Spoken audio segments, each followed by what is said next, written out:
I pledge allegiance to the flag of the United States of America and to the republic for which it stands, one nation, under God, indivisible, with liberty and justice for all. I always wanted to join the military. I always wanted to do something that was bigger than me, a greater cause than myself. That's one of the reasons I joined the military. Besides, my oldest brother was in the Air Force, and he impressed me, so. I was sitting in my apartment going to college, and I was watching the History Channel, and this documentary called Restrepo came on.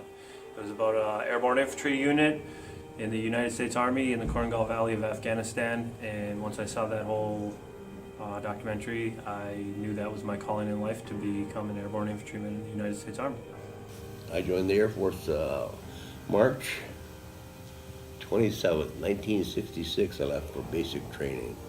When I've sent two sons to the Army, with both of them, there's just a tremendous sense of pride that both of them joined when, our country's at a time of war, and there's something to be said for that. It's, I think, less than 1% of the population enlists nowadays. So, there's obviously that, really proud mom. My boot camp was at Fort Benning, Georgia, home of the infantry, and first day was interesting. I didn't know people could yell so loud when I got to Texas. It's a lot of chaos.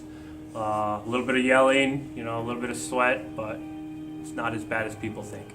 Eventually you learn to fall in place. You mature quick. They ask a lot out of a 17, 18-year-old kid, but nothing that anyone can handle. I was 18 when I joined.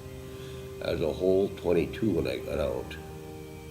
But you do get a lot of responsibility in the military that you don't get in the civilian world. When your son or daughter comes home from boot camp or comes home from, Trevor was deployed to Afghanistan for, 9 months, they're really different people. They've really matured in a very rapid pace. As far as the biggest sacrifice, I suppose it was leaving family and friends behind, because you didn't know what you were going to end up doing eventually, or where you were going to go. And them being gone makes you treasure the times when everybody's under one roof, when you can have everybody home and have a meal or be together. July 4th, 1968, we were way up on the Laotian-Cambodian border. Well, anyway, we heard one go down, and I know he wasn't rescued, so for 48 years I wondered who was the guy and what happened to him. 2 years ago I met his widow, so when I went on the honor flight in April, I went to the wall and looked. His name was Ed Silver. I looked up because I was wondering for 48 years who it might be, and I finally found out. They just recovered his body in 2011.